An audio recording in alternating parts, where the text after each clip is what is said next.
الحمدللہ الذی خلق الانسان والصلاة والسلام على عبده الذي فضله بالعلم والإعجاز والبيان وعلى سائر أهله وأصحابه صلاة قائمة على ممر الزمان اما بعد۔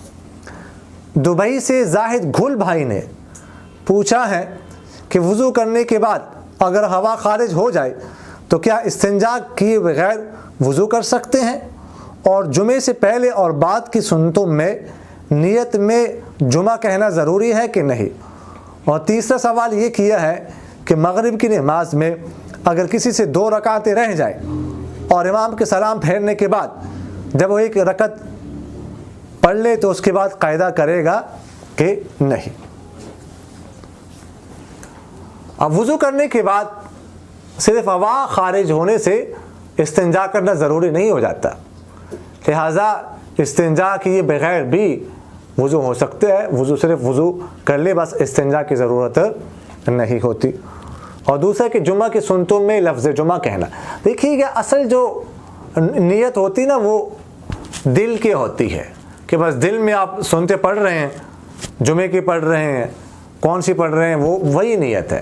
زبان سے نیت کہنا ویسے بھی غیر ضروری ہے، ضروری نہیں ہے کہ کوئی زبان سے نیت نہ کہے تو کوئی حرج نہیں ہے، نماز ہو جائے گی اس کی۔ باقی اگر کوئی زبان سے کہنا چاہتا ہے تو کہہ دے، بہتر ہے کہ وہ لفظ جمعہ کہہ دے۔ اگر کوئی نہ کہے تو بھی سنتے ہو جائیں گی، جیسے میں نے آپ سے عرض کیا کہ نیت جو ہے نا وہ دل کے ارادے کا نام ہے، وہ پہلے سے موجود ہے۔ اور تیسرا سوال کہ کوئی جو ہے وہ رہ جائے، کسی کی 2 رکعتیں رہ جائیں مغرب کی، تو وہ اب کیسے ادا کرے گا؟ تو جب کسی کی 2 رکعتیں رہ جائے، 1 رکعت اس کو امام کے ساتھ مل جائے، تو جب وہ اپنی نماز پڑھے گا مسبوق، تو پہلی رکعت کرنے کے بعد وہ بیٹھ جائے گا، قاعدہ کرے گا وہ، اس لیے کہ یہ اس کی دوسری رکعت ہے، اور ہر 2 رکعتوں کے بعد جو ہے وہ قاعدہ ہوتا ہے، تو یہ پہلی رکعت کے بعد قاعدہ کرے گا، تشہد پڑھنے کے بعد پھر کھڑا ہو کر اگلی رکعت ادا کرے گا۔ اگلی رکعت تو اس کی ویسی تیسری رکعت ہوگی، اس کے بعد بھی قاعدہ کرے گا۔ تو گویا کہ ایسا شخص 3 رکعتوں کے بعد بیٹھے گا، 3 رکعتوں کے بعد قاعدہ کرے گا۔ پہلی رکعت جو اس نے امام کے ساتھ پڑھی وہ ویسی امام کی تیسری رکعت تھی، اس کے ساتھ بیٹھنا ضروری تھا۔ پھر اس طرح جب وہ پہلی پڑھے گا تو اس کی دوسری ہوگی، 2 کے بعد بیٹھنا ضروری ہے، اور پھر تیسری ویسی آخری ہے، اس میں ویسے قاعدہ ہوتا ہے۔ تو ایسا شخص 3 رکعتوں کے بعد جو ہے نا وہ قاعدہ کرے گا، بیٹھے گا۔ ایک صاحب نے سوال کیا ہے کہ السلام علیکم مفتی صاحب، سینے، پیٹ اور پیٹھ کے بال اتارنا کیسا ہے؟ دیکھیے گا جو سینے وغیرہ کے بال ہوتے ہیں تو اس کو اتارنے میں کوئی حرج نہیں ہے، وہ اتار سکتے ہیں، چاہے کوئی کریم وغیرہ لگا کر یا چاہے بلیڈ وغیرہ، تو اس کے اتارنے میں کوئی حرج نہیں ہے، وہ اتار سکتے ہیں۔ فیصل آباد سے فہد بھائی نے سوال کیا ہے کہ کیا وضو کرنے کے بعد کھانا کھانے سے وضو ٹوٹ جاتا ہے؟ یہ کھانا کھانے سے وضو نہیں ٹوٹتا، البتہ اگر کوئی اون کا گوشت کھا لے تو پھر اس میں اختلاف ہے، حنابلہ کے ہاں خاص طور پر اون کا گوشت کھانے کے بعد پھر وضو جو ہے نا وہ کرنا پڑتا ہے، باقی کسی کے ہاں نہیں۔ تو ہمارے ہاں تو اون کا گوشت ہو یا کوئی اور کھانا ہو، کھانا کھانے سے وضو میں کوئی فرق نہیں پڑتا، وضو جو ہے وہ برقرار ہے۔